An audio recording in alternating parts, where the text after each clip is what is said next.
नमस्कार आप सभी को। सैनिक स्कूल एडमिशन टेस्ट 2025 की जो सीरीज़ हमारी चल रही है उसमें आपका स्वागत है।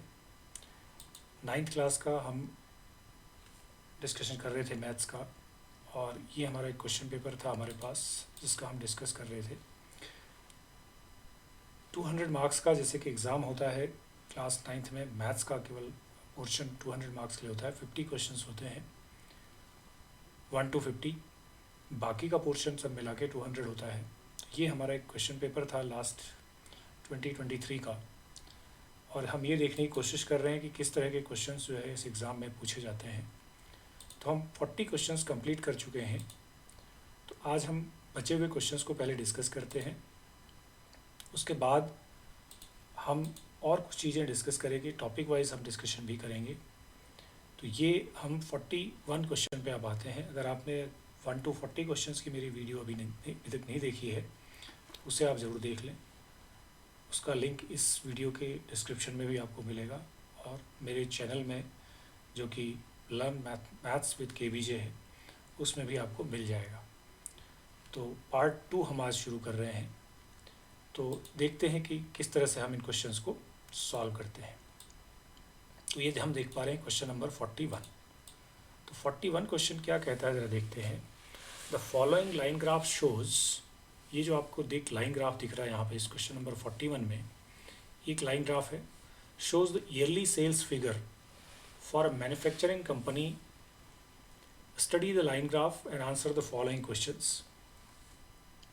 Average sale of company of the even years, ये आपसे क्वेश्चन पूछा हुआ है। The average sales of the company of the even years. अब इवन ईयर्स का मतलब है यहाँ पे 2002 इवन ईयर है, सेल है 4 करोड़ रुपीज़ में। फिर उसके बाद 2004 है, सेल है 6, दूसरा ईयर हो गया जो कि इवन ईयर है। इसके बाद है 2006 जहाँ पर सेल है 8, यहाँ से आप देख रहे हैं +8। तो 3 इवन ईयर्स आपने लिए हैं। तो ये हो गया आपके पास 8, 6, 14, 4, 18, 18 divided by 3, 6। So 6 is the correct option for this question. तो इस तरह से आपको समझना होता है इस क्वेश्चन को, और आप आंसर कर सकते हैं बड़ी आसानी से। So let us move to question number 42। ये हमारे पास 42 क्वेश्चन है। यहाँ पर हम आ जाते हैं। This is question number 42। So let me take this question. Okay, question number 42 देख लेते हैं।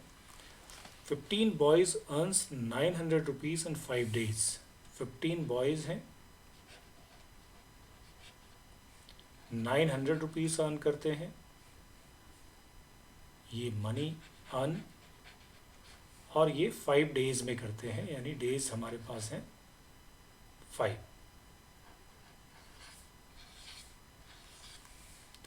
How much will 20 boys earn in 7 days। तो 20 बॉयज 7 days में कितना अर्न करेंगे ये आपसे पूछ रहा है। तो 15 बॉयज अब आपके पास थे, तो अब आपके पास 20 बॉयज हैं, और डेज आपके पास 7 हैं। तो इस तरह के क्वेश्चन करने के लिए हम मान लीजिए वो x मनी अर्न करते हैं, हमेशा मान लेते हैं। तो ये जो टाइम एंड वर्क के क्वेश्चंस होते हैं उनको आप देखें ध्यान से, तो किस तरह से आप इनको सॉल्व करेंगे। तो यहाँ पे एक सिंपल तरीका तो ये है कि आप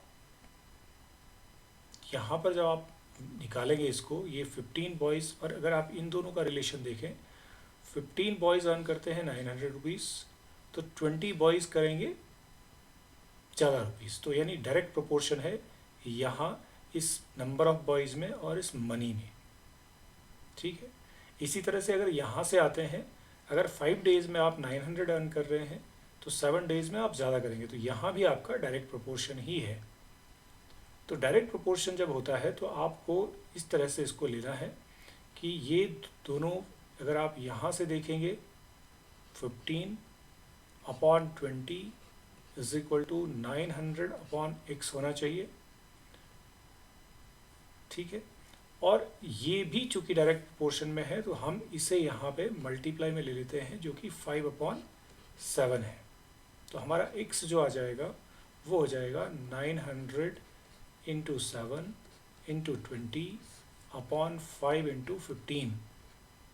तो 5 से 4 टाइम्स कट गया, 15 से 60 टाइम्स कट गया, तो ये हमारे पास हो गया 7 4 जा 28, 6 4 जा मल्टीप्लाई कर लेते हैं, ये 6 4 जा 240 है और इंटू 7 है, तो ये हमारे पास 7 0 जा 0, 7 4 जा 28, 7 2 जा 14 और 2 16, 1680 रुपीज़ जो है वो ये अर्न करेंगे 20 बॉयज़ 7 डेज में। So first option is the correct option.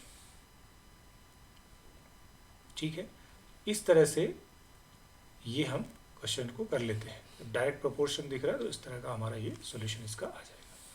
आगे बढ़ते हैं क्वेश्चन में। नेक्स्ट क्वेश्चन है 43 हमारे पास। तो 43 क्वेश्चन अगर आप देखें तो ये हम हटा देते हैं। 43 क्वेश्चन हम लोग कर लेते हैं।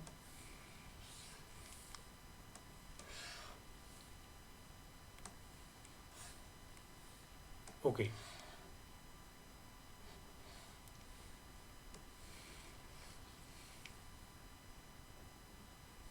ठीक है, ये क्वेश्चन पे आ गए हैं 43 क्वेश्चन। ओके, 43 क्वेश्चन क्या कहता है, देखिए, A B is parallel to C D, ये दोनों पैरेलल हैं एंड ये भी पैरेलल है, तो आपको Q R H find out करना है। तो देख लेते हैं, क्यू ये है, आर ये है, एच है, ये वाला एंगल पता करना है। तो ये बहुत सिंपल सा क्वेश्चन है। ये एंगल और ये एंगल करस्पॉन्डिंग एंगल हो गए, तो ये 110 हो गया। ये एंगल और ये एंगल को इंटीरियर हो गए, तो को इंटीरियर जो एंगल होते हैं या एंगल्स ऑफ सेम साइड जो होते हैं उनका सम 180 होता है पैरेलल लाइंस के केस में। इन पैरेलल लाइंस, हाँ, पैरेलल लाइंस में ही होगा, हर जगह नहीं होगा। अगर लाइंस पैरेलल नहीं है तब नहीं होगा। तो पैरेलल लाइंस में ये तो करस्पॉन्डिंग एंगल हो गए, this angle and this angle कैसे हो गए, करस्पॉन्डिंग एंगल्स। करस्पॉन्डिंग एंगल्स लिख लेंगे यहाँ से, तो ये 110 हो गया। इसमें अगर आप 70 ऐड करेंगे तो 180 हो जाएगा, तो ये एंगल 70 है। So correct answer is fourth option is the correct option. Let us move to next question. Question number 44। In what time will rupees 1,60,000, तो ये P है आपका, जो कि क्वेश्चन नंबर 44 में हम कर रहे हैं। P है हमारे पास 1,60,000, 4 जीरो है। अमाउंट भी है आपके पास 176400। आर है आपके पास 5%। कंपाउंडेड एनुअली, तो एनुअली कंपाउंडेड है, तो आप फॉर्मूला लगाइए, A P 1 plus R that is 5 upon 100 raise to the power n। Time आपको निकालना है। तो ए आपके पास कितना है 176,400, डिवाइड बाई पी कर लेंगे तो 161234 इज इक्वल टू, ये 5 से काटिए 21 अपॉन 20 की पावर है n। ये भी आप सिंप्लीफाई कर लें, ये 2 जीरो आप कट कर दें यहाँ पे। इसके बाद आप देखें किससे कट रहा है, ये 2 से काट लेते हैं। 2 8 जा 16, 1 2 8 जा 16 एंड 2 2 जा 4। यहाँ भी 2 8 जा 00, फिर से 2 से काटिए 4 4 1 एंड 400। ये आपका 21 है, ये 20 है, ये पूरे का स्क्वायर है, दैट इज़ 21 अपॉन 20 की पावर n है। दोनों बेस सेम हो गए तो पावर सेम होंगी, तो n इज इक्वल टू 2 हो गया हमारे पास। ये हमारे पास 2 ईयर्स, यानी third option is the correct option. ये हमारा क्वेश्चन सॉल्व हो गया, question number 45। So let us move to next question. Question number 45। 45 में क्या कहते हैं देखते हैं। क्वेश्चन नंबर 45 देख लीजिए। So the question is, Amita borrows ₹1,000 at 10% per annum, simple interest for 3 years। तो ये सिंपल इंटरेस्ट पे लेती है, तो SI निकाल लेते हैं हम इसका 3 years के लिए। तो PRT अपॉन 100 ऐसा होता है। तो ये P आपके पास है 1000, R आपके पास है 10%, ठीक है, सारी इन्फॉर्मेशन आपके क्वेश्चन में है। तो 10% 3 ईयर्स के लिए लेंड किया अपॉन 100, ये ज़ीरो आपका कैंसिल हो गया, तो ये आपका 300 रुपीज़ इंटरेस्ट आ गया, और अमाउंट आपका हो गया P प्लस SI, जो कि हो गया 1000 प्लस 300, दैट इज़ 1300। ओके, आगे पढ़ लेते हैं। She immediately lends this money at compound interest at the same rate. तो उसने जो 1000 रुपीज़ लिया, उसमें उसको जो इंटरेस्ट बोरो किया वो देना है सिंपल इंटरेस्ट पे 300 रुपीज़, लेकिन उसने क्या किया, इस अमाउंट को, इसी मनी को उसने कंपाउंड इंटरेस्ट पे दे दिया, सेम रेट पे, यही रेट पे, फॉर द सेम टाइम। तो अब क्या गेन हुआ वो भी देख लेते हैं। तो हम यहाँ से अमाउंट निकालते हैं। तो ये प्रिंसिपल 1000, 1 प्लस 10% रेट है अपॉन 100, और उतने ही टाइम के लिए, यानी 3 ईयर्स के लिए। तो इसको हम सॉल्व करके देखते हैं। तो 1000 मल्टीप्लाइड बाई, ये देखिए 10 1 जा 1 11, 11 upon 10 into 11 upon 10 into 11 upon 10, ये आपका पूरा ही कट गया। तो ये 121 इंटू 11, यानी 1331 आ जाएगा। 11 1 जा 11, 11 2 जा 22, 23, 11 1 जा 11, 13, 1331। तो यानी उसे यहाँ पे जो इंटरेस्ट मिला, अभी इसको हम ऐसा ही नहीं कहेंगे, कंपाउंड इंटरेस्ट कहेंगे। कंपाउंड इंटरेस्ट जो मिला 1331 माइनस 1000, यानी 331 मिला, जबकि उसे देना पड़ा केवल 300। तो 31 रुपीज़ उसे एक्स्ट्रा मिल गए, तो 31 रुपीज़ आपका गेन हो गया। So fourth option is the correct option. इस तरह से इस क्वेश्चन को हम सॉल्व करेंगे। Let us move to next question.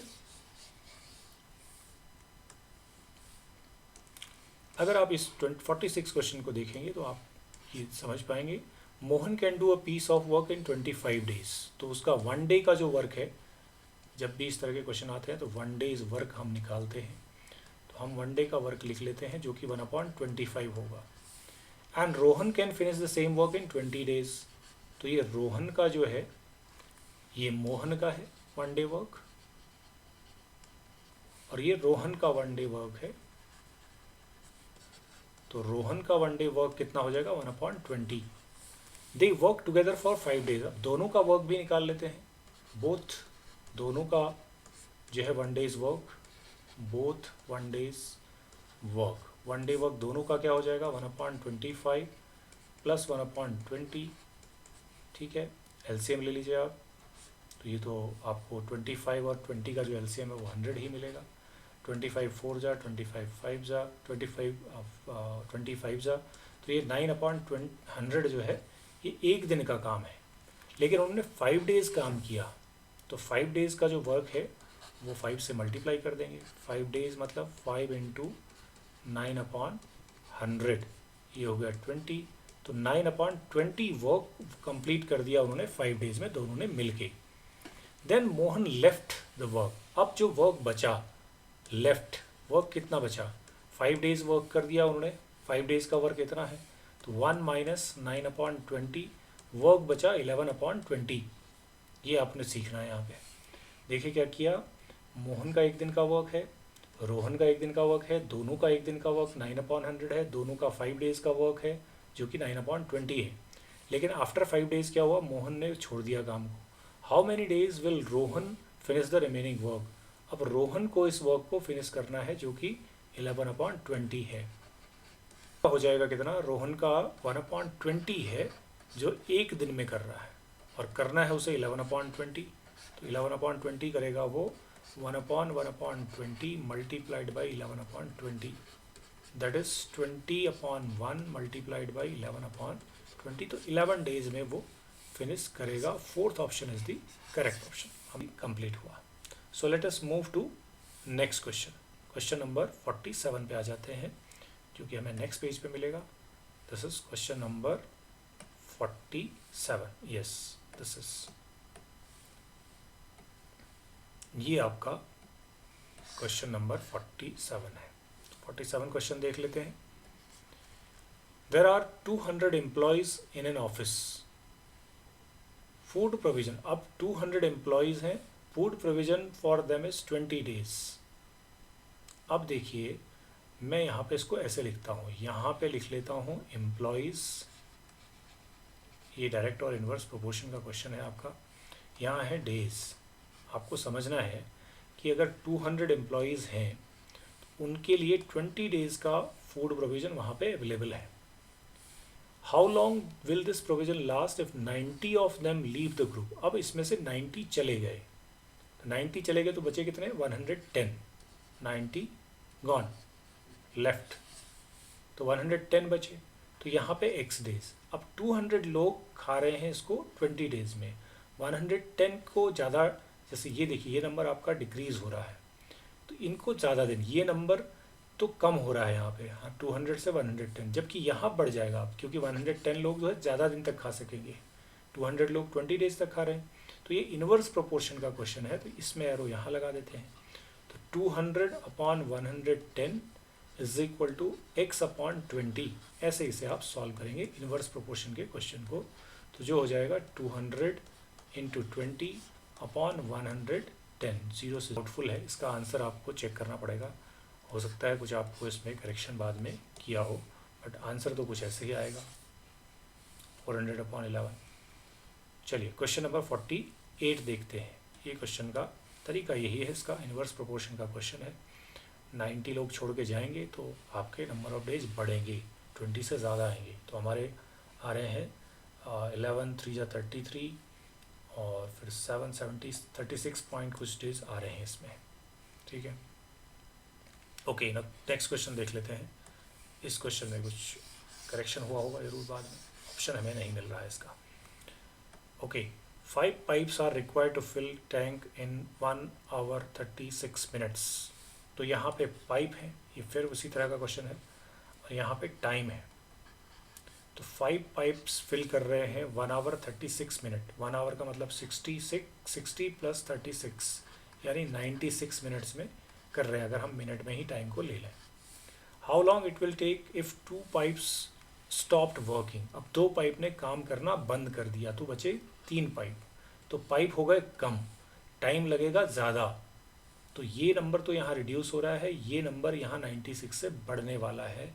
तो ये इन्वर्स प्रोपोर्शन का फिर से क्वेश्चन है। तो 5/3 is equal to x upon 96। तो x इज इक्वल टू हो जाएगा 96 multiplied by 5 divided by 3।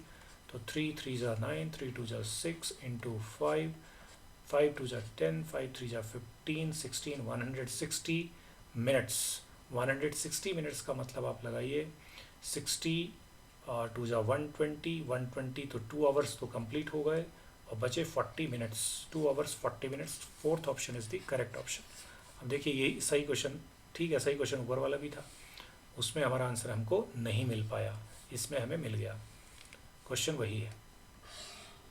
Move to next question number 49 question की तरफ जाते हैं। 49 क्वेश्चन क्या कहता है, the curve surface area of cylinder.